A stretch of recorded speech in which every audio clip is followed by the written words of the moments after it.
Semoga pembacaan Al-Quran, pembacanya mendapatkan pahala, dan semoga kita semua yang mendengarnya mendapatkan, ditingkatkan keimanan dan ketakwaannya. Amin amin ya Allah ya Rabbal alamin.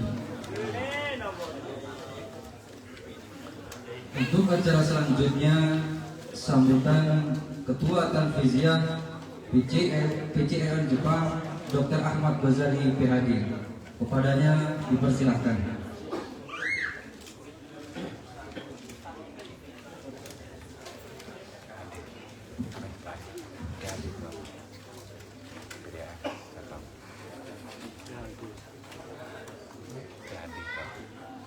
Assalamualaikum warahmatullahi wabarakatuh.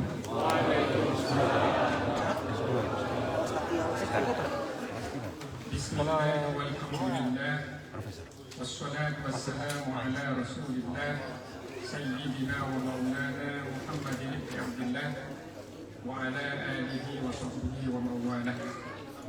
Asyhadu an la ilaha illallah wahdahu la syarika lah وأشهد أن سيدنا ونبينا محمدا عبده ورسوله لا نبي بعده. اللهم صل وسلم على سيدنا محمد المفتاح باب رحمة الله عدد ما في علم الله صلاة وسلاما دائمين بدوام ملك الله وعلى آله وصحبه عدد كل ذرة ألف مرة. أما بعد. Al-Mukarramun, para alim ulama, al-umara, wabil khusus Bapak Ustadz Dr. Dasar Latif yang sudah bersama-sama dengan kita. Mudah-mudahan Allah senantiasa memberikan kesehatan kepada beliau. Amin. Agar kita semua bisa selalu mendengarkan ceramah-ceramahnya yang menyegarkan. Yang kami muliakan Bapak Duta Besar Republik Indonesia Bapak Insinyur Haji Badi Ahmadi, yang juga sekaligus Mustasyar PCRN Jepang. Kita doakan juga mudah-mudahan agenda-agenda beliau senantiasa dilancarkan oleh Allah dan juga kesehatan selalu. Para atase di sini ada atase kehutanan dan juga Mustasyar Bapak Kiai Haji Muhammad Zahrul Muttaqi, dikenal juga sebagai Gus Kenza,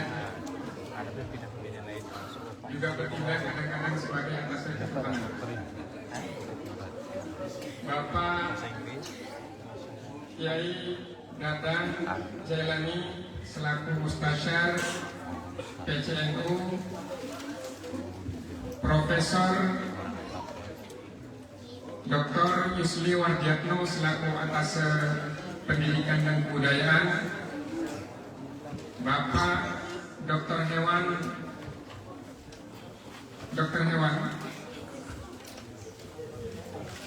Bapak Muhammad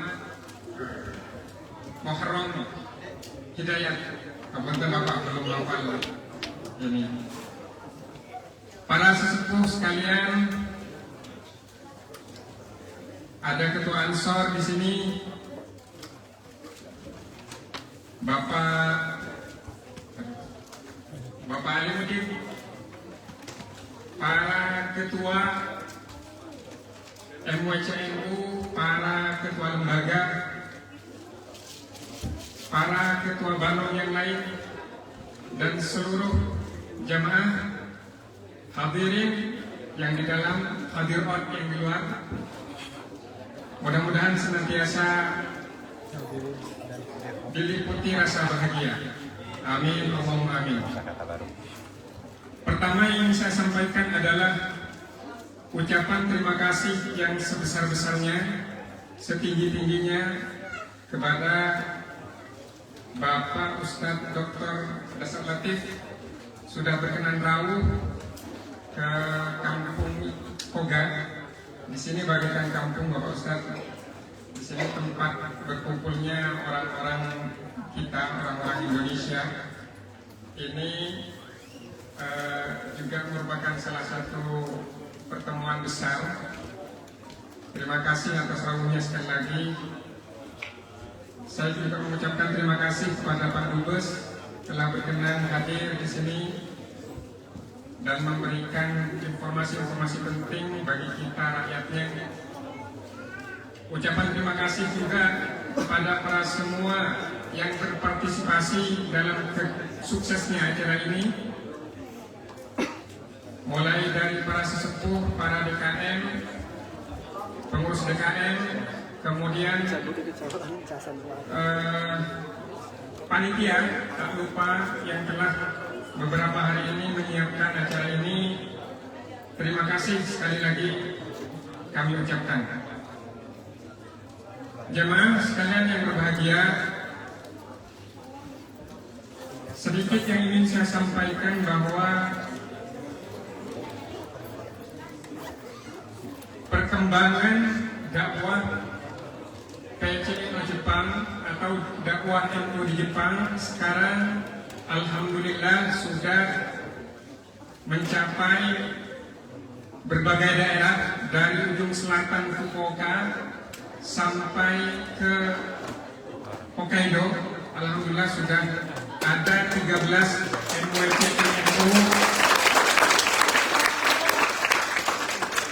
Terima kasih. Kami selalu mohon doanya agar kegiatan dakwah NU di Jepang ini selalu dimudahkan oleh Allah. Kita tahu bahwa tugas NU di Jepang itu saya kira meliputi 3 hal besar. Yang pertama adalah bagaimana kita mempertahankan iman orang-orang kita, orang-orang Indonesia dan jemaah yang lain yang Muslim, bahwa kita tahu di sini di Jepang fasilitas peribadatan sedikit, fasilitas kemaksiatan banyak. Sehingga kalau kita tidak bantu fasilitasi dengan adanya media MUICI, media pengajian, nah ini kita khawatir banyak iman-iman saudara kita yang lepas. Sehingga dengan adanya pengajian seperti ini, kita harapkan bisa membantu mempertahankan iman-iman mereka. Amin. Tugas yang kedua tentu adalah bagaimana kita memberikan kesempatan kepada para jamaah semua, siapapun yang ada di Jepang, untuk selalu belajar mengenai apa itu Islam, isinya Islam, khususnya Islam yang didakwahkan oleh NU, yaitu Islam yang rahmatan lil alamin. Hadirin sekalian yang dirahmati Allah,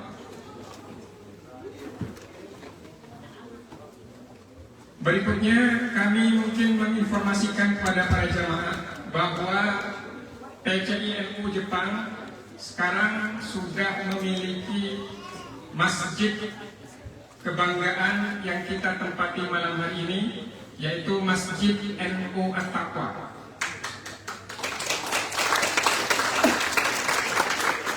Alhamdulillah berkat kekompakan gotong royong jamaah sekalian didukung oleh pemerintah, sejak tahun 2021 masjid ini diresmikan dan alhamdulillah makmur terus, bahkan tidak cukup. Artinya kita mungkin masih butuh masjid-masjid yang lain yang lebih besar begitu. Kami mohon kepada jemaah, kami mengundang semuanya agar senantiasa hadir di masjid ini selalu, dan kita rembukan kebutuhan-kebutuhan umat Islam ke depan di Jepang seperti apa.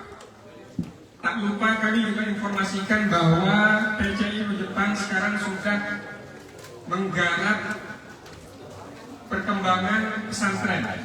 Kami sudah membeli tanah dan bangunan yang akan kami peruntukkan untuk pesantren, utamanya bagi anak-anaknya orang Indonesia yang nikah campur dengan orang Jepang. Karena kenapa?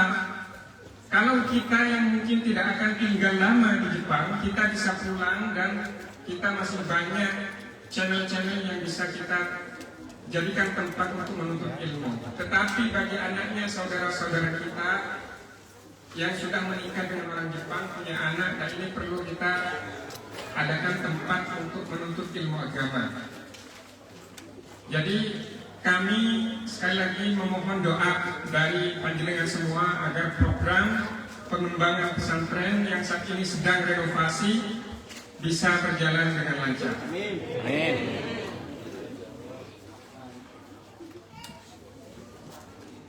Mumpung ada Pak Ustadz Dasar Latif, kami mohon doanya agar kegiatan-kegiatan kami khususnya pesantren, mohon nasihatnya bagaimana nanti pesantren kita bisa berjalan dengan harapan, sesuai harapan. Terakhir, agar tidak terlalu panjang lebar, kami memohon kepada para jamaah atas segala kekurangan, baik mengenai tempat ataupun sajian, karena ini kemampuan kami. Mudah-mudahan ke depan kami bisa menjadi tuan rumah yang melayani tamunya lebih baik. Amin.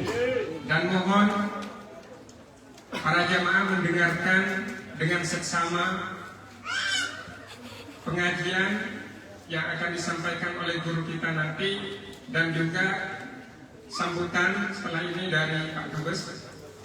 HP mungkin bisa dimasukkan dulu, karena kata Pak Ustadz kalau untuk urusan gambar bisa lihat YouTube. Jadi YouTube-nya sudah tersedia. Begitu, jadi silakan HP atau apa, jangan sampai mengganggu kehusukan kita dalam mendengarkan ceramah atau arahan dari para siswa kita, para guru-guru kita. Mungkin hanya itu yang bisa saya sampaikan. Hadanallahu wa iyyakum wa nafa'a minkum. Wallahu muwaffiq ila aqwamit thariq. Wassalamualaikum warahmatullahi wabarakatuh.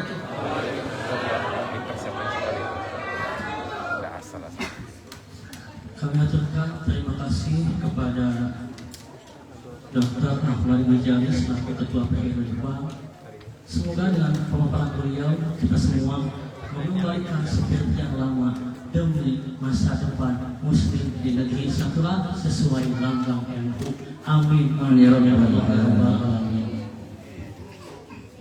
Untuk sambutan yang berikutnya yaitu Duta Besar KBRI Tokyo, Bapak Insinyur Heri Ahmadi, kepadanya dipersilakan.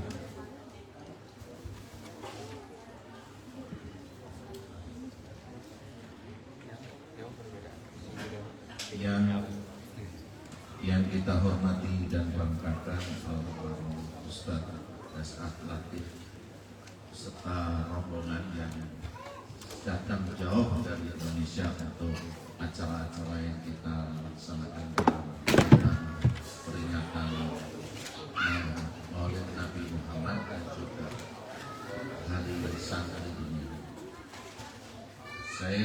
Yang saya hormati Gus MZ, Ketua KMI Jepang beserta para pengurus KMI, Ketua DKM NU At-Taqwa beserta para pengurus lainnya, Rais Suriah dan Ketua Kabupaten PCNU yang hadir pada hari ini, juga para mustasabnya, seluruh jajaran KBRI yang ikut juga mengharapkan tausiah dari Ustadz Dasar, ada Prof. Susi, Mas Indi dan lain-lain, serta para hadirin dan hadirat yang berbahagia. Assalamualaikum warahmatullahi wabarakatuh.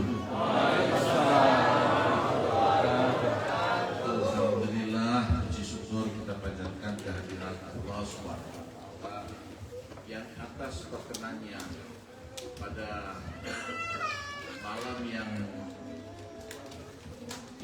cerah hari ini kita bisa berkumpul penuh berkah untuk bersama-sama menunjukkan kecintaan kita kepada junjungan kita Nabi besar Muhammad SAW melalui peringatan hari kelahirannya, serta untuk menunjukkan kecintaan kita kepada bangsa dan negara kesatuan Republik Indonesia dengan memperingati Hari Santri Nasional yang tepat jatuh pada hari ini 22 Oktober tahun sekarang ini.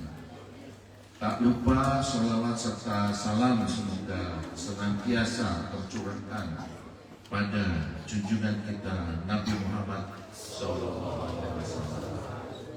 Saya hadirin sekalian, saya memahami peringatan Maulid Nabi itu sudah sangat sering kita lakukan dan semakin mendalam nanti akan Ustadz Dasar pasti akan menjelaskan pada kita semuanya. Namun sekedarnya untuk secara singkat kita mengingat kembali apa yang dimaksud dengan Hari Santri, karena ini adalah hal baru yang pada hemat saya ini menunjukkan peran dari Nahdliyin di dalam memperjuangkan kemerdekaan Indonesia. Kalau kita ingat pada kembali tanggal 22 Oktober ini diperingati itu bersamaan, yaitu ketika pada waktu Rais Ketua Rais Akbar Hasyim Asy'ari mendeklarasikan resolusi jihad ketika pada tahun 1945, ketika pada waktu itu kota Surabaya sudah dikepung oleh pasukan sekutu.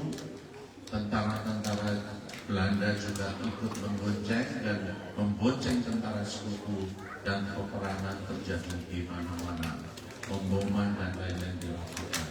Dan atas perjuangan dari arek-arek Surabaya yang sangat tinggi dan tentu dari Jawa Timur yang lainnya, kita pada waktu itu berhasil mempertahankan Surabaya. Apalagi kemudian setelah dicetuskannya resolusi jihad oleh Kiai Hasyim Asy'ari tersebut, perjuangan sangat menjadi tinggi. Dan kita ketahui kalau hari ini kita memperingati Hari Santri, nanti pada tanggal 10 November kita memperingati Hari Pahlawan, memperingati betapa dahsyatnya perang di Surabaya tersebut dalam upaya kita mengusir penjajahan dan pada akhirnya memperoleh pengakuan dunia sebagai satu negara yang merdeka dan berdaulat. Disitulah saya kira ibu bapak sekalian peran dari para pemuda kita, para santri-santri di dalam memperjuangkan kemerdekaan kita, bukan hanya pada tahun 1945, tetapi sebelumnya juga telah dimulai dari lingkungan NU dengan sangat aktifnya. Jadi kalau tanggal 10 November itu hanya 18 hari atau 19 hari dari sekarang ini, betapa kita melihat hebatnya ibu bapak sekalian akibat dari resolusi jihad tersebut terhadap kemenangan kita dalam pertempuran di Surabaya tersebut, sehingga pada akhirnya tentara sekutu yang dipimpin oleh Inggris menarik diri dan kemudian Belanda juga kedodoran, yang akhirnya dari peristiwa 10 November, peristiwa Surabaya itulah kita memperoleh pengakuan dunia bahwa kita bisa mempertahankan proklamasi kemerdekaan Indonesia. Dan untuk itulah saya kira sudah sepantasnya para santri yang ikut berjuang pada waktu itu memang memperoleh penghargaan yang besar pada saat itu. Saya kira ini yang saya ingin ingatkan kembali Bapak sekalian. Apakah ini yang pertama warga Nahdliyin memberikan kontribusi terbesar pada Indonesia? Saya kira tidak. Karena sejak kelahirannya NU selalu NU atau NU Mas Azul. Jadi NU itu sudah memberikan kontribusinya kepada kemerdekaan kita.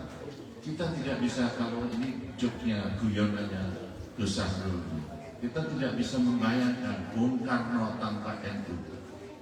Tanpa NU, Bung Karno tanpa NU jadinya hanya Bung Karno. Baru kalau ada NU-nya Bung Karno gitu. Soekarno juga. Soekarno tanpa NU ya cuma Soekarno saja. Jadi yang bulat-bulat di situ. Jadi itulah ibu bapak sekalian.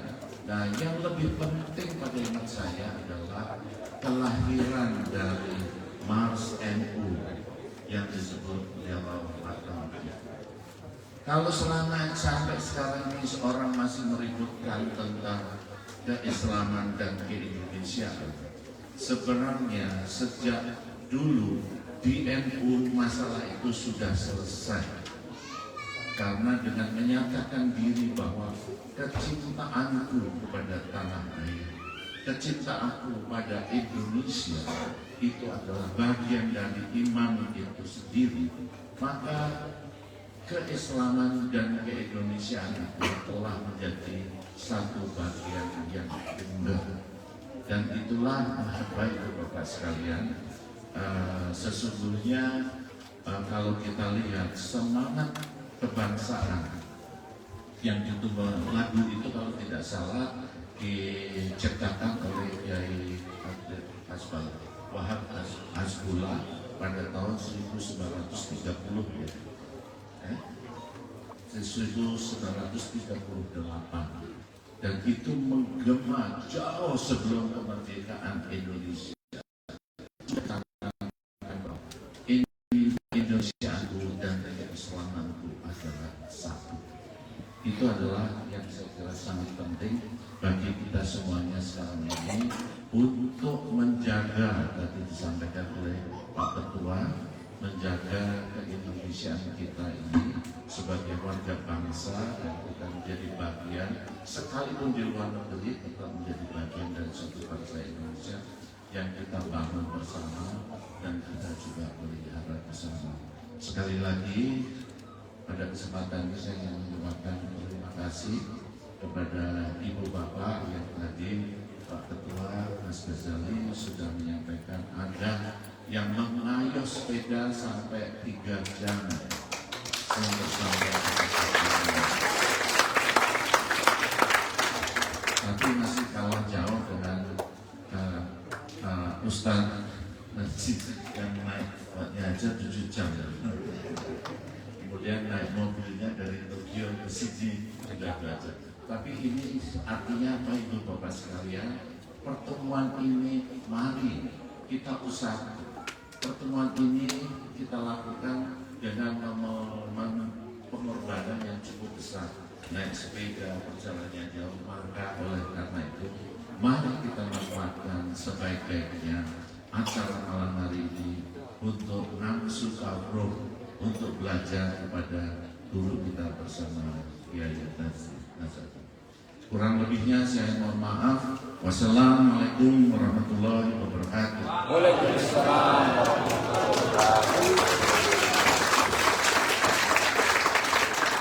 Terima kasih banyak kepada Bapak Duta Besar KBRI Tokyo, Bapak Haji Heri, Insinyur Haji Eri Ahmad.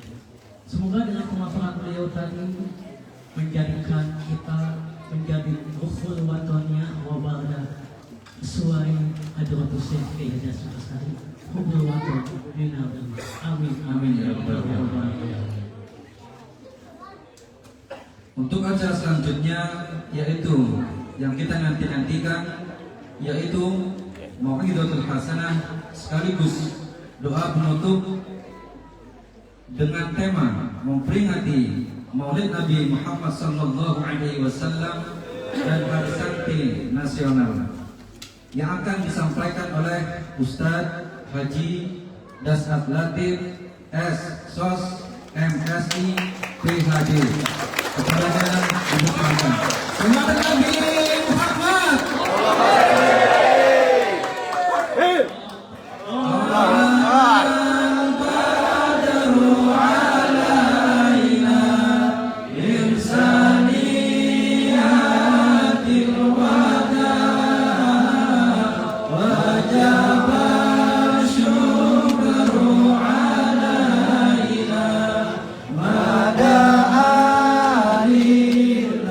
Ila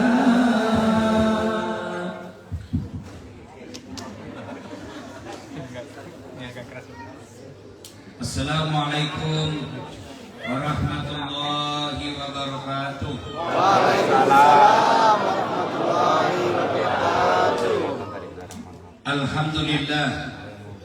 Alhamdulillahi rabbil alamin. Wa bihi nasta'inu ala umurid dunya waddin. Asyhadu an la ilaha illallah wa asyhadu anna Muhammadan abduhu wa rasuluh. Allahumma salli ala sayyidina Muhammad wa ala alihi wa sahbihi ajma'in. Amma ba'd. Faqad qala Allah subhanahu wa ta'ala fi kitabil karim. Bismillahirrahmanirrahim. Ya ayyuhalladzina amanu udkhulu fis-silmi kaffatan wa la tattabi'u khutuwatis syaitan innahu lakum aduwwun mubin. Wahai orang-orang yang beriman, masuklah engkau ke dalam Islam secara sempurna dan janganlah engkau ikuti langkah-langkah setan, karena sesungguhnya setan itu musuh yang nyata bagi kalian. Dan ketika pengajian seperti ini, jangan pikir tidak ada setan menengahi kita. Mereka berusaha menggagalkan kita dengar ceramah, mengalihkan perhatian kita agar kita tidak serius mendengar ceramah. Dan salah satu bentuk setan yang ada di tengah-tengah kita yaitu handphone. Sudah tahu saya sih. Setan itu lihat saya. Langsung ke Simpan dulu handphonenya ya. Bu, simpan dulu HP-nya Bu. Iya baru dipegang. Akan suruh kawin lagi.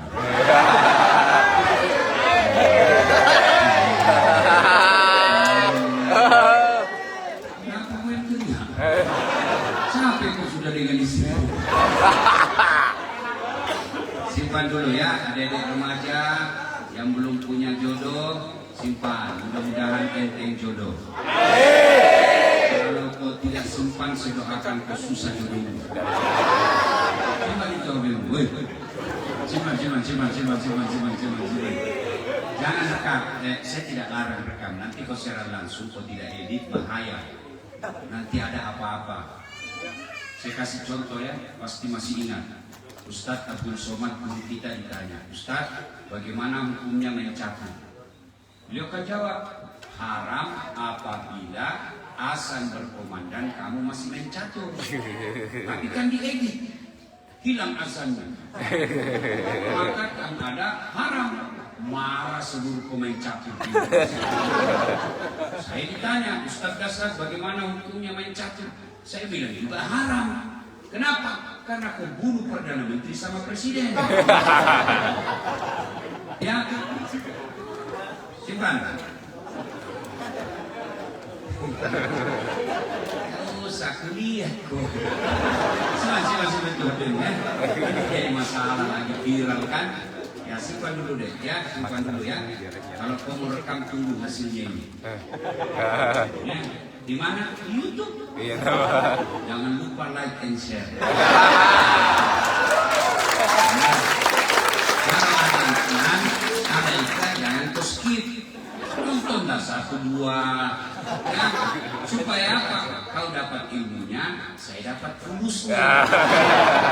Ya, oke? Bisa?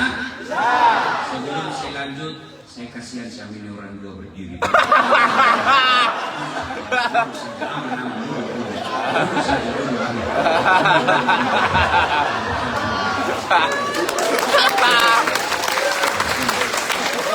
Nggak membosankan ya. Dulu. Dan saya kalau ceramah bisa 2 jam. Kan tidak enak kalau saya lagi ceramah. Jadi saya suruh dulu saja ya. Kasih mas ya. Ini dari Pekalongan. Nah, Pemalang. Gitu? Nah, Pemalang, Masya Allah. Sampai di Jepang itu Pemalang. Luar biasa. Wakalaidan bismillahirrahmanirrahim. Inna allaha wa malaikatahu yusalluna ala nabi. Ya ayyuhalladzina amanu sallu alaihi wa sallimu taslima. Subhanallah. Allah perintah kita puasa, Allah tidak puasa. Allah perintah kita haji, Allah tidak haji. Allah perintah kita bayar zakat, Allah tidak bayar zakat. Tapi ketika Allah perintah kita bersolawat dengan firman Allah, Innallaha wa malaikatahu, Allah dan para malaikatnya Maka kalian ketika bersalawat, seriuslah bersalawat. Jangan salawat sambil merokok. Sholatullah.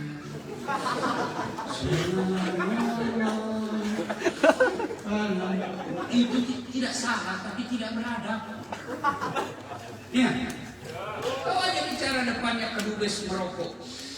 Dibilang kau kurang ajar ini. Maka kalau bersalawat, yusalluna ala nabi, sallu alaihi wasallimu taslima. Bersalawatlah dengan sebaik-baik salawat.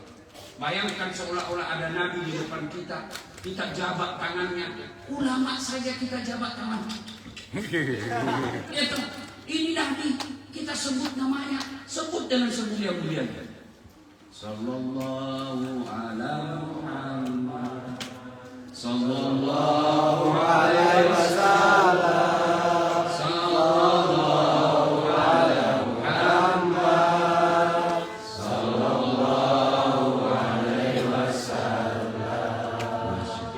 Terima kasih. Ibu bapak, saudara-saudara sekalian, dari istimewa yang kita hormati, Ketua KMII Jepang beserta para pengurus, Ligus,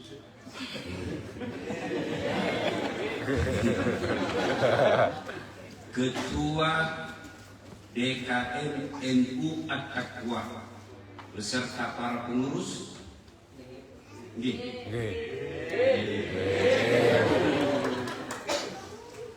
Rais Surya dan Ketua PCNU Jepang, Ketua, seluruh jajaran KBRI yang berpartisipasi pada acara ini, serta para hadirin dan hadirat yang insya Allah dimuliakan dan dirahmati Allah SWT. Ada kelupaan Profesor ada di sini.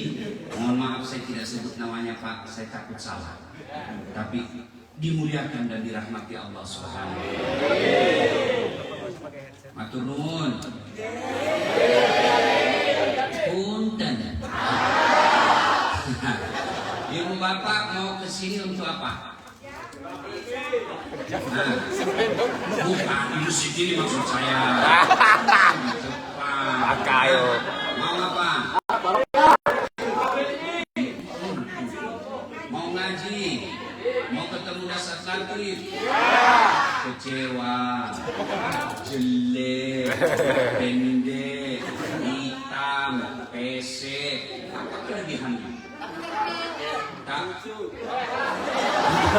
Ini emaknya. Kita datang karena kita cinta kepada Rasulullah Muhammad SAW. Kita datang karena kita mau mendengar kisah Nabi. Mudah-mudahan kita bisa meneladani. Saya ini keliling-keliling ceramah dari tahun ke tahun, maulid selalu sama hikmahnya. Dengan hikmah maulid kita meneladani Nabi. Cuma bagaimana kau mau meneladani Nabi kalau kau tidak tahu sejarahnya? Makanya penting kita tahu sejarah. Dan sejarah itu kita bisa dapat melalui ceramah maulid. Maka saudara-saudara yang tidak mau maulid silahkan. Kami hormat, tapi jangan kamu tuduh kami sesat. Kita sama-sama yang tidak mau maulid silahkan. Yang mau maulid kita hormati.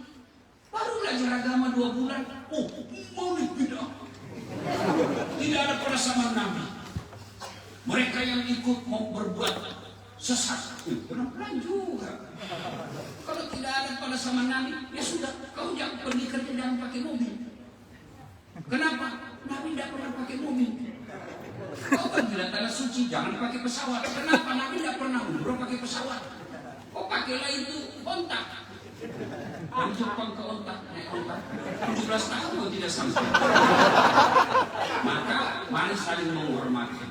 Mau maulid silakan, tidak mau maulid silakan. Enak kita perasaan kalau kita tidak saling menyalahkan. Berdiri dulu, yang putih rambutnya sendiri.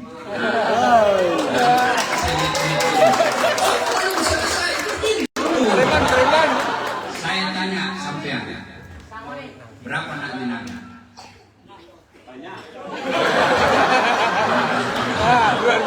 Susah. Du. Am. Li.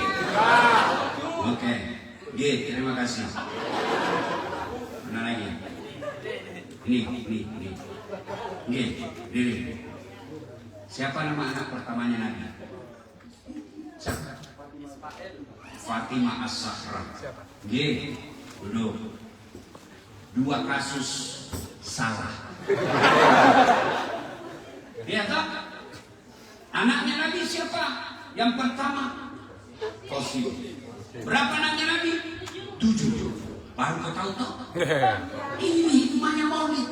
Minimal sampai akhir hayatnya kau tahu anaknya Nabi 7. Itu hikmahnya maulid. Minimal kau bawa pulang 7 anaknya Nabi. Saya tanya sedulur-sedulur sak lawase. Siapa namanya anaknya Jokowi? Tahu semua, padahal demi Allah dia tidak akan memberimu syafaat. Viral. Iya.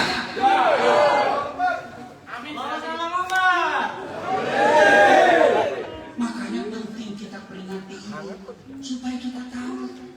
Saya zaman kecil cepat sekali saya tahu sejarah Nabi. Kenapa? Emak saya perkenalkan melalui lagu. Pada zaman dahulu kala, pada zaman jahiliyah. 1. Oh, Nabi lahir zaman jahiliyah, bukan zaman batu. Lahirlah seorang Rasul yang terakhir dan mulia. Oh, Nabi Muhammad yang terakhir. Ditanya lagi siapa nama ibu? Siti Aminah.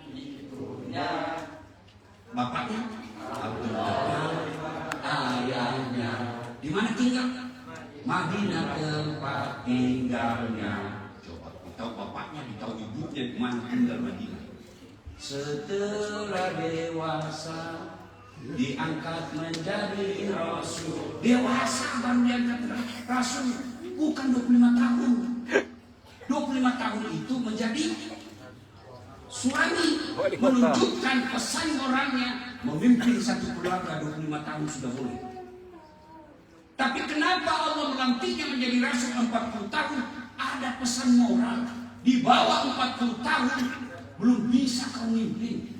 Bisa, tapi resikonya besar. Jangan kau kaitkan pilpres.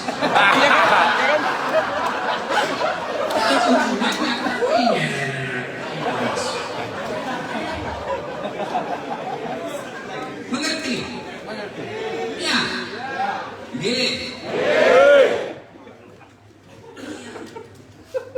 Siapa yang angkat? Oleh Allah yang kuasa. Yang angkat Allah, bukan ketua PCNU, bukan ketua umum Muhammadiyah. Siapa yang angkat? Allah Subhanahu wa Ta'ala.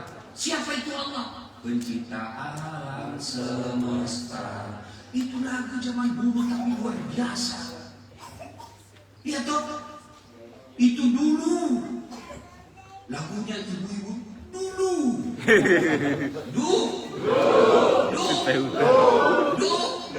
Sudah. Sekarang lagunya mak-mak apa? Cikampe, capek-capek gara-gara dia. Nah, banyak cerita-cerita Nabi yang menarik. Ditelitilah hidupnya Nabi. Dari semua tokoh dunia, Rasulullah manusia yang paling lengkap sejarah hidupnya. Sampai ucapannya didokumentasi. Pada waktu itu tidak ada tulisan, belum tahu orang merekam. Pada zaman itu belum ada video, belum ada kamera. Tapi Rasulullah jejak hidupnya sejak belum lahir sudah ada pengetahuan dan informasi tentang beliau. Ucapan-ucapannya dicatat, perlakuan-perlakuannya, kelakuan pribadinya, perbuatannya dicatat secara lengkap. Itulah Muhammad Sallallahu Alaihi Wasallam. Nah, suatu ketika Nabi pergi ke masjid. Ketika perjalanan ke masjid, tiba-tiba dari atas ketinggian ada kafir Quraisy diludahi Nabi. Kena kepalanya Nabi. Pak Ketua, kira-kira kalau ada di sini ada yang bapak kena kepala.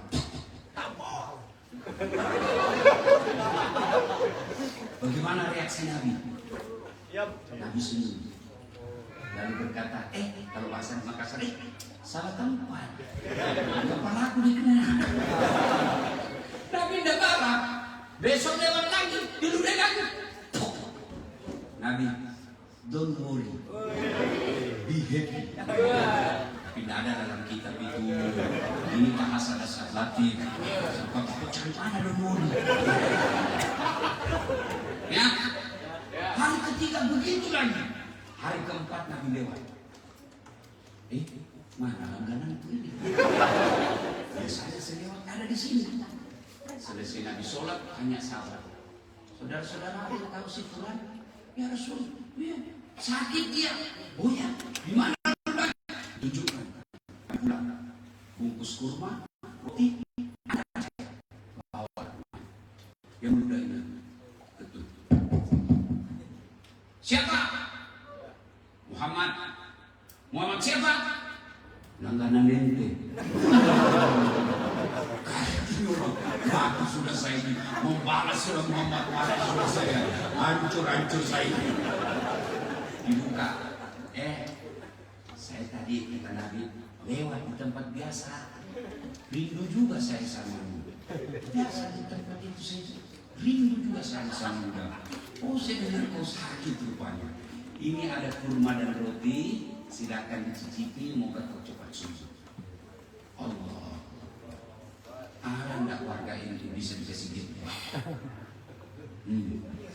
Coba, Nabi semua Pak, Nabi senyum, makanya Nabi dicintai orang sampai sekarang. Lagi, Nabi diusir, difitnah, diteror, fisik dan mentalnya. Akhirnya Nabi coba-coba minta pertolongan ke Taif. Sampai di Taif dengan harapan mudah-mudahan orang bersimpati dan menolongnya. Tapi apa yang didapati Nabi? Dilempari anak muda. Keluar kau tukang bohong, keluar kau, dilempar sampai berdarah. Begitu Nabi berdarah, datang malaikat Jibril membawa bantuan. Muhammad, sudah keterlaluan orang-orang yang ada di sini.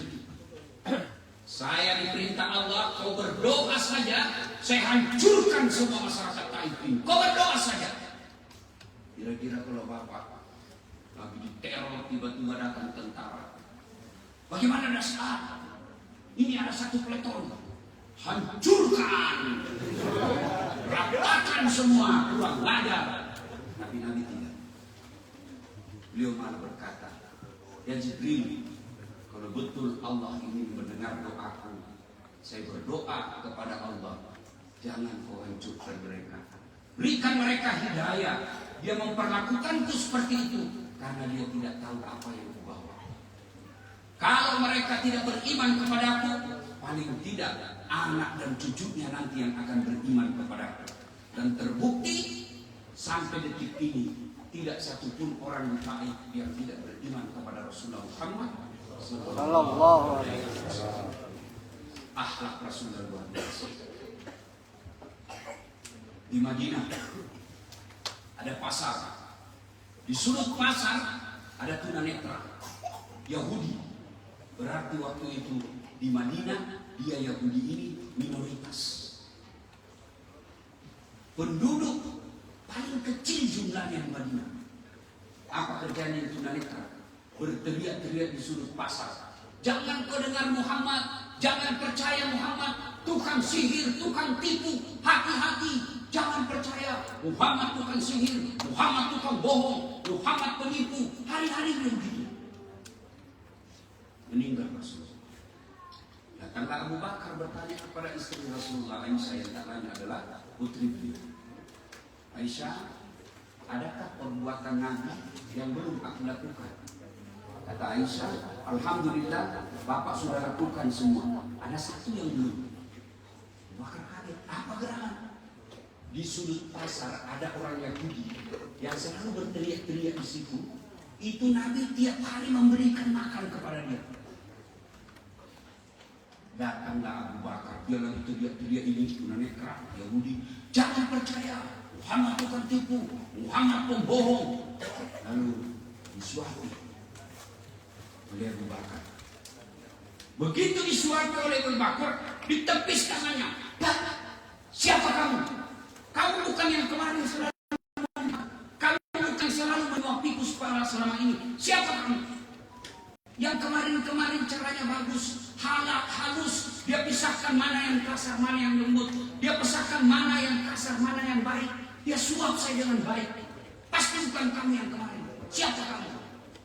Lalu dia menjawab, Abu Bakar, ya, bukan saya. Yang menyuapimu selama ini sahabat saya. Siapa kamu? Saya Abu Bakar Siddiq. Siapa yang menyuapi saya? Dialah Muhammad sallallahu alaihi wasallam. Allah. Itulah akhlaknya Rasulullah. Sehingga wajar sampai detik ini dicintai oleh umatnya. Sampai detik ini dibela oleh umatnya. Jangankan dihina di makamnya, namanya saja Muhammad sallallahu alaihi wasallam ada yang menjadinya, pasti dia menjadi musuh umat Islam sendiri. Begitu dia mau perlihatkan. Padahal beliau tidak punya tim sukses. Beliau tidak punya partai pengusung. Tidak punya cukong sebutan naga. Tidak ada semua itu. Tapi Allah membiarkan. Kenapa? Karena akhlaknya yang lebih baik. Sehingga Allah pun takjub kepada akhlaknya Rasulullah Muhammad sallallahu alaihi wasallam. Kurang apa hebatnya Fir'aun? Kurang apa hebatnya Fir'aun? Raja, orang tidak berani tatap matanya, punya pasukan yang hebat, membangun piramida, hebat itu Fir'aun. Tapi akhlaknya buruk, Allah hinakan sehina-hinanya. Sampai detik ini Allah mengabadikan dalam Quran diharamkan Fir'aun masuk surga. Dan Allah mengutuk Fir'aun, tidak akan ada manusia yang senang dengan Fir'aun. Pada buktinya sampai detik ini tidak ada satupun manusia di dunia ini yang mau beri nama anaknya Fir'aun. Mau? Nah, Fir'aun itu ada dalam Quran, populer, elektabilitasnya 100%. Saya kasih kau nama Fir'aun. Beli-beli. Maka kita contoh, kalau kalian cinta kepada Nabi, tidak usah banyak cerita. Muliakan akhlak kalian. Tunjukkan di Jepang ini, saya umatnya Rasulullah. Jangan sampai akhlaknya orang Jepang jauh lebih baik daripada kalian, umat Rasulullah. Coba lihat orang Jepang, masuk ketemu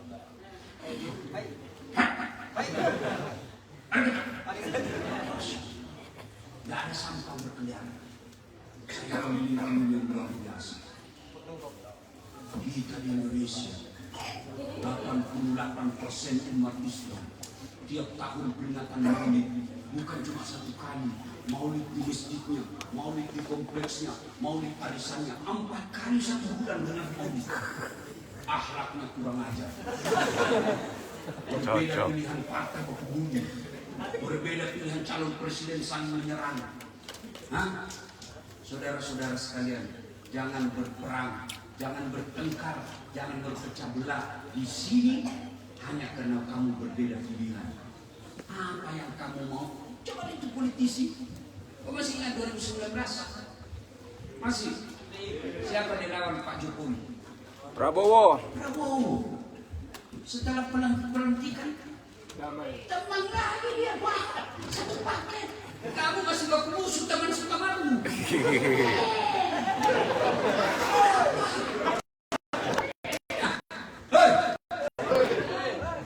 Akhlak. Bicara akhlak tidak usah jauh-jauh. Pertama, akhlak dalam rumah tangga. Akhlak kepada anak, akhlak kepada orang tua. Jangan sampai ibu menelantarkan anak. Hati-hati ibu-ibu yang kerja di sini, yang bawa anak, hati-hati. Bu, kalau ibu meninggal siapa doakan ibu? Benar. Jangan harap suamimu kangen lagi. Ya toh Pak? Ya. Ya toh Pak? Ya. Dia titi suamimu. Masih hidup saja dia sudah mau kawin. Siapa yang doakan? Adik-adikku yang masih muda istrinya. Ketika kau meninggal, siapa doakan kamu? Istrimu. Kawin lagi. Temanmu, jangan harap. Coba lihat grup WhatsAppmu. Sampean semua sudah punya grup WhatsApp kan? Kalau ada meninggal, apa dia ketik doa? Innalillahi. Enggak, dia cuma kirim stiker. Al-Fatihah.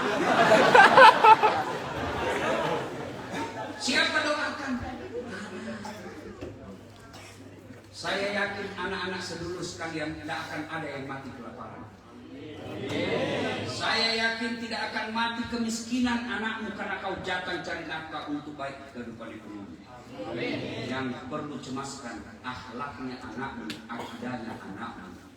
Jangan sampai dia gadis disenangi sama orang sini beda agama lalu kau bilang kami keluarga modern. Bapaknya non muslim, ibunya muslim, anaknya Hindu, anaknya Buddha. Bukan itu namanya keluarga modern, itu gado-gado. Nasi campur. Maka pelihara anak. Ini ibu-ibu ini demi Allah, anak masa depan kita. Apa ibu bapak tidak mengharapkan? Ketika sudah di alam kubur, setiap sujud anak kita, dalam sujud terakhirnya, dia berdoa, Allahumma gfirli wali walidayya warhamhuma kama rabbayani shaghira. Bu, Pak, bisa nggak anak menjadi anggota DPR tidak pernah caleg? Tidak. Tidak mungkin. Bisa nggak anak menjadi tentara tidak pernah daftar tentara? Tidak. Bisa nggak anak menjadi dokter tidak pernah fakultas kedokteran? Tidak. Tidak mungkin. Bisa nggak anakmu soleh dan soleha meskipun tidak ada sekolah? Bisa nggak anak menjadi soleh dan soleha meskipun tidak tentara? Sah. Bisa. Maka sesungguhnya Allah mudahkan itu agar kalian punya pembekalan, bendahara, harta yang sangat berharga, anak yang soleh dan soleh. Tidak usah bangga kok anakmu pintar bahasa Korea, bahasa Jepang, bahasa Inggris kalau dia tidak tahu ngaji. Apa hebatnya pintar bahasa Jepang? Saya tidak pernah kursus bahasa Jepang, tidak ada masalah saya di sini. Kenapa? Ada Google Translate. Kemarin saya bilang, tolong tunjukkan saya makanan halal.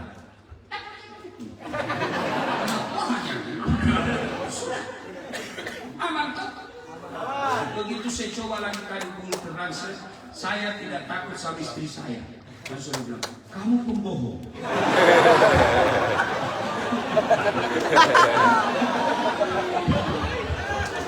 Ya, saudara-saudara sekalian, tidak usah bangga kalau anak pintar bahasa Inggris. Kenapa? Banyak yang pintar bahasa Kerja di Inggris. sini.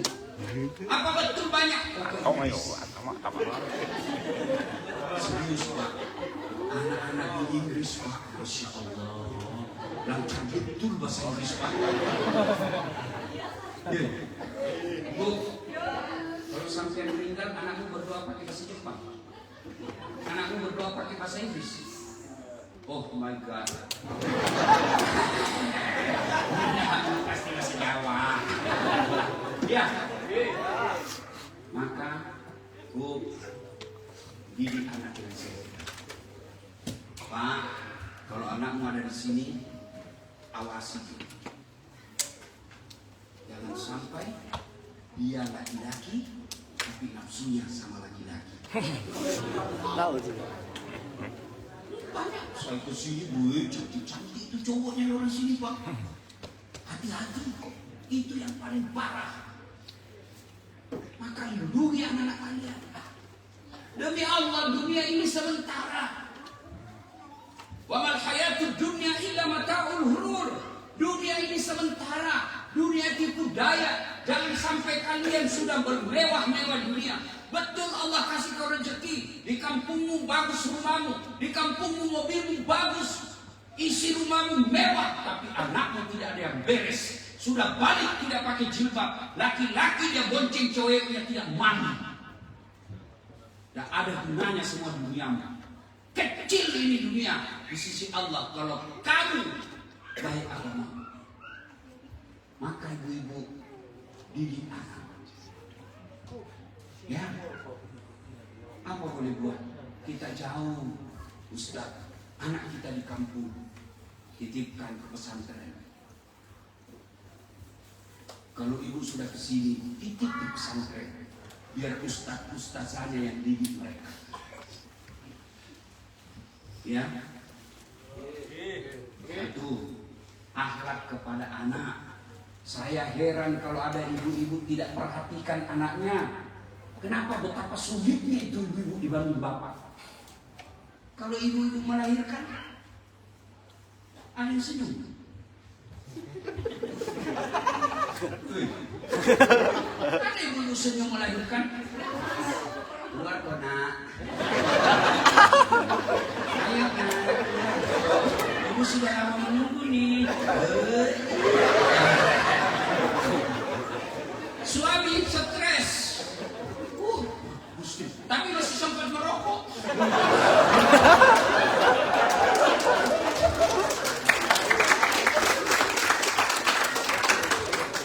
Sudah melahirkan, membesarkannya, menyusui. Masih ingat waktu menyusui, Bu? Apalagi waktu tumbuh giginya.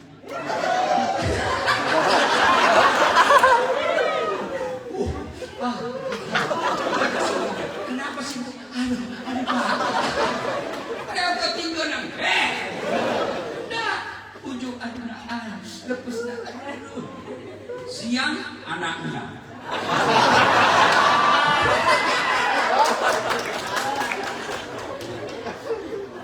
Maka penderitaan ibu itu jangan sampai melahirkan anak yang durhaka, tidak tahu apa. Tidak ada artinya di dunia kalau anak kita sudah berantakan. Seberapa banyak orang tua yang curhat sama saya, sukses dunianya, tapi begitu anaknya ditahu narkoba, begitu anaknya LGBT, dia bernangis dan bilang tidak ada artinya semua di dunia. Anak saya sudah hancur. Sebelum segalanya bertambah, akhlak didik anak kepada anak. Selanjutnya suami kepada istri. Kau ingat waktu masih menikah? Nah, coba ingat waktu kau ijab kabul. Siapa yang kau jadikan gadai supaya halal itu anaknya? Siapa yang dijadikan gadai? Allah. Saya nikahkan engkau dengan anak gadisku Fatimah dengan mahar seperangkat alat sholat. Alat sholat aja itu kau bawa bukan mobil. Seperangkat alat sholat tunai karena Allah.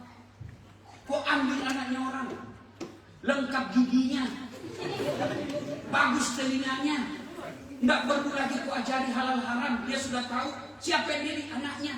Lalu kau bawa ke Jepang sini, lalu kau sampai di Jepang kau sakiti perasaannya, kau selingkuh dan kau tempelin. Tenang ibu.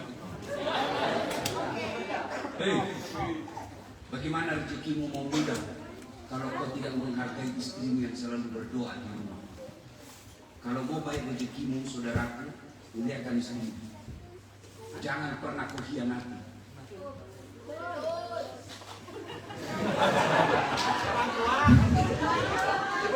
Tenang ibu, sebena kau. Ngomel-ngomel Ustaz. Pakai ibunya Umar bin Khattab. Kurang apa itu beraninya Umar? Jin aja ketemu Umar minggir. Benar. Suatu ketika ada sahabat ingin melaporkan istrinya. Kenapa? Karena istrinya sahabat ini suka ngomel. Dia melapor kepada Amirul Mukminin Umar bin Khattab. Begitu dekat dengan rumahnya Umar, dilihat Umar juga dimarahi. Pulang dia.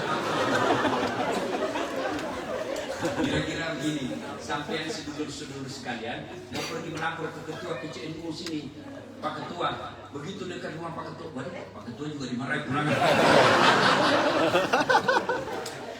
Coba, besok ditanya, ya Amirul Mukminin, Pak Presiden, kemarin saya lihat Ibu marah-marah, dan semuanya sungguh.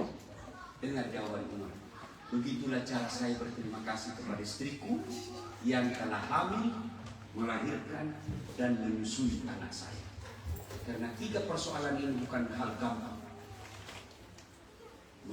Hamil, melahirkan, menyusui. Itulah sebabnya ketika Nabi tanya, ya Rasulullah, setelah Allah dan Rasulnya, siapa yang saya taati? Ibu.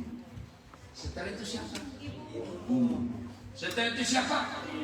Setelah itu ibu, bapak. Berarti 3 ibu, 1 bapak.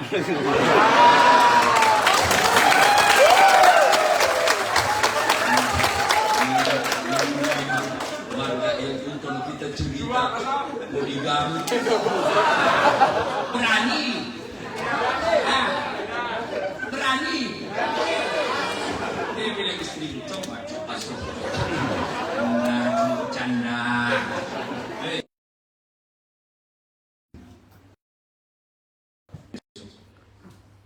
Insya Allah rezekimu jauh lebih baik. Iya. Jangan kau hina. Tapi istri saya jelek. Ya takdirmu. Siapa yang tentukan jodoh?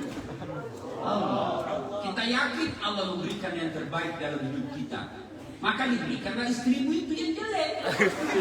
Kenapa jelek? Karena kalau cantik, dia malu jalan sama kamu. Kenapa? Karena kau juga jelek.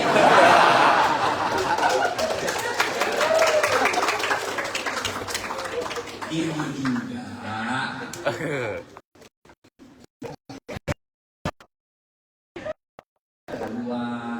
Ya, Bu, lihat itu suami kasihan. Dia tinggalkan kampung halaman, dia tinggalkan orang tuanya karena datang cari nafkah untuk kalian sebagai istrinya. Supaya kalian pulang kampung bisa pakai emas, kalian pulang kampung pakai baju baru, kalian pulang kampung punya mobil. Supaya apa? Supaya kamu dimuliakan dan dihormati saudaramu. Pret.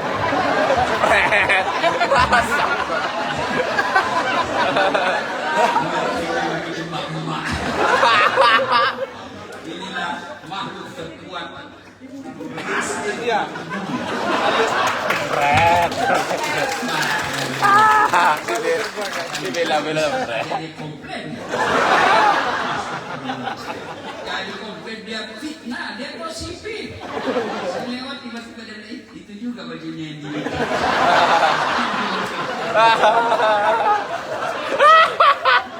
Ya, Bu. Akhlak kepada anak, akhlak kepada suami, akhlak kepada istri, dan akhlak bertetangga. Salah satu hal yang membuat kita bersyukur menjadi bangsa Indonesia karena kita punya kekerabatan, kekeluargaan. Anda kan hidup di sini, bandingkan orang di sini. Tetangga Anda kenal. Kita orang Islam, tetanggamu, saudaramu, apalagi dia berusaha agama. Kita menurunkan ikhwan. Orang Islam itu bersaudara. Meskipun kita tidak seibu sebapak, kalau dia tetangga, maka itu saudara kita. Bu, merantau. Bu, kalau ada kebakaran siapa yang lebih dulu datang? Tetangga dulu. Kalau pemadam kebakaran ada lewat ke Vespa mobilnya, apa? Cara saya. Ibu-ibu dilawan. Ini mama ini, saya bisa bayangkan bagaimana tekanannya.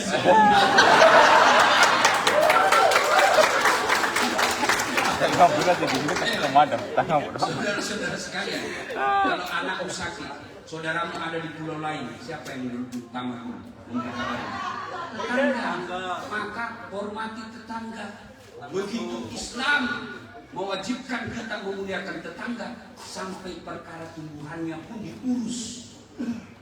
Maksudnya apa, Ustaz? Kamu pelihara mangga, ternyata manggamu itu menyeberang pagar. Nyebrang pagar, yang nyebrang pagar itu haknya tetangga. Kenapa haknya tetangga? Karena tetanggamu yang bersihkan sampahnya. Tanya saya, bagaimana kalau istrinya tetangga yang nyebrang pagar? Itu lain ceritanya. Intinya berakhlak kepada tetangga. Sampaikan kepada saudaramu yang jaga rumahmu di sana, jangan sampai binatang ternak saya mengganggu tetangga. Jangan sampai pohon-pohon merepotkan tetangga. Itulah Islam yang baik. Akhlak dalam bertetangga. Setelah itu, akhlak kepada guru, akhlak kepada ulamamu. Saudara-saudara sekalian, tahu halal haram dari mana? Dari guru, bukan dari presiden.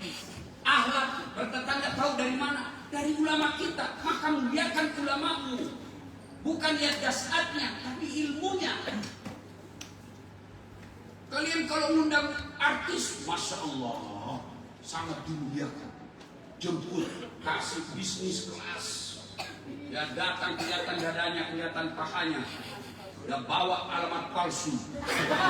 Tidak juga dikasih pegang ke pahanya, dikasih dia saja.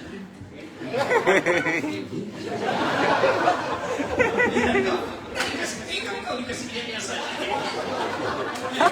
Begitu kau undang ulamamu, kau jemput, udah kirim Grab motor tua, nalar stang kakinya satu di belakang, belakang belah kakinya Pak Imam. Begitu pulang kau kasih uang cuma 100.000. Pinjam 100. 1 jam dia tinggalkan keluarganya. Kau tidak hormati ulama.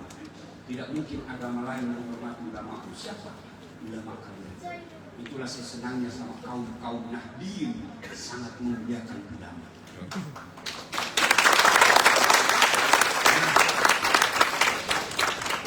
Saudaraku, kalau Allah takdirkan kamu kaya, Allah takdirkan kau jadi pejabat, undang ulama ke rumahmu, kasih makan yang enak-enak. Coba lihat itu ulama kalau masuk ke rumah mewah, takjubkan.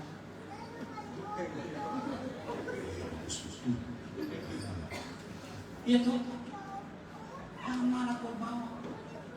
Tidak kau jemput pakai kendaraan mewah, supaya dia merasa dihormati. Kasih honor, jangan kau kucuk-kucuk. Kasih amplop, kasih maaf, itu ada. Perhatikan baik-baik, jangan sampai salah tukar. Saya pernah sampai di rumah di mobil saya buka, itu saya punya amplop. Oh ya, astagfirullah, salah kasih. Susunan acara di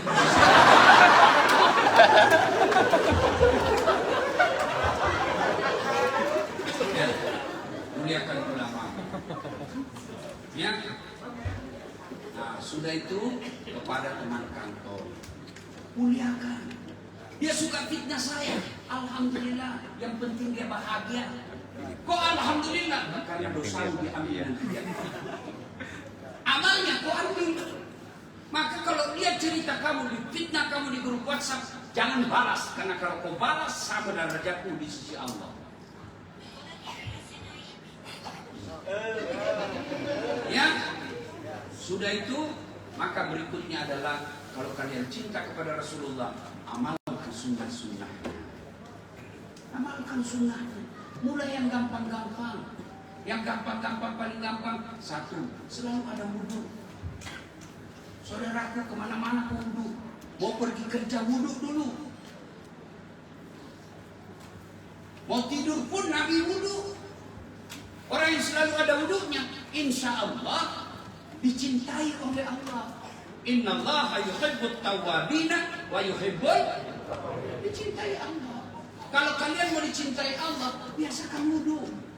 Mau pergi kantor, kan Anda mandi dulu toh.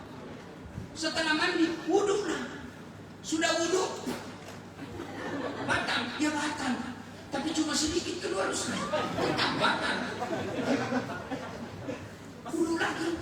Dan ketika kau ulang, pasti ada pahala di dalamnya.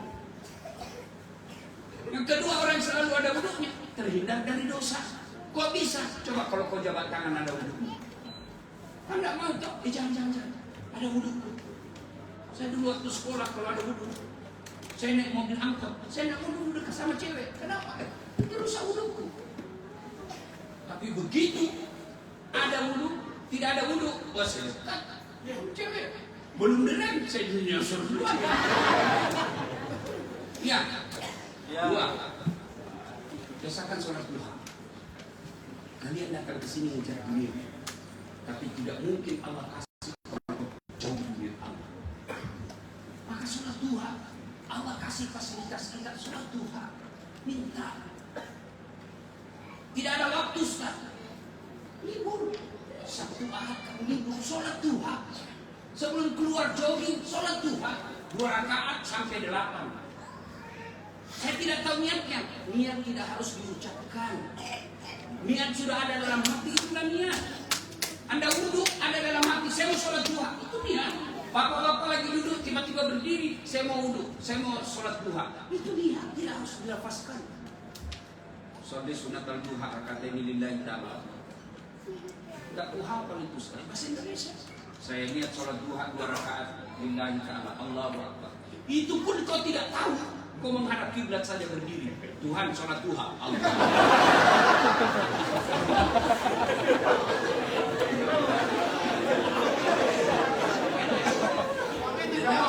Sudah.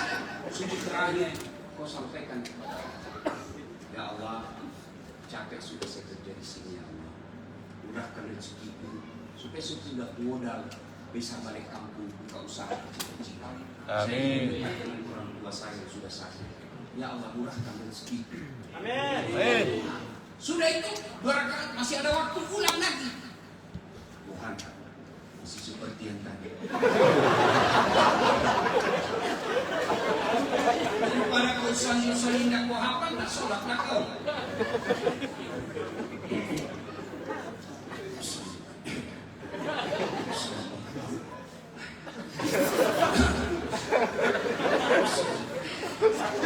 Langsung dulu. Tadi kenapa kau tidak jadi sholat? Saya lupa sholat ini. Tidak bisa. Sholat duha. Ya. Sholat duha. Dari saya bacanya.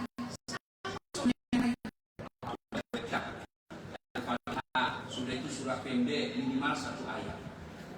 Minimal 1 ayat. Idealnya wadduha dengan al-kafirun. Kalau kau hafal, kalau tidak hafal, tidak usah cari yang kul-kul saja. Jangan bikin susah hidupmu. Sok pintar baca wadduha. Tidak tahu akhirnya. Rakaat kedua tambah susah lagi. Al-kafirun. Tak tidak mau sampai. Wala antum abidun ma'am. Wala ana abidun ma'abatun. Wala antum abidun. Wala putar dia. Bayangkan diri sendiri toh. Ya, sholat duha. Setelah itu Allah kasihkan yang rezeki bersedekah. Sedekah. Harga diri kita umat Islam tentang masjid ini tidak mungkin dari orang lain. Kita sendiri. Adik-adik, gajimu 10 juta. Demi Allah belum tentu kau punya. Oh, tabung cukup 200 juta. Begitu 210 juta sakaratul maut, mati. Siapa yang ngambil itu? Tidak ada istri, tidak ada anak. Siapa yang ngambil? Saudaramu yang selama ini kurang ngajar sama kamu. Daripada dia beli saudaramu, lebih baik bersedekah. Ibu-ibu, setengah mati cari duit, tabung. Begitu meninggal, siapa yang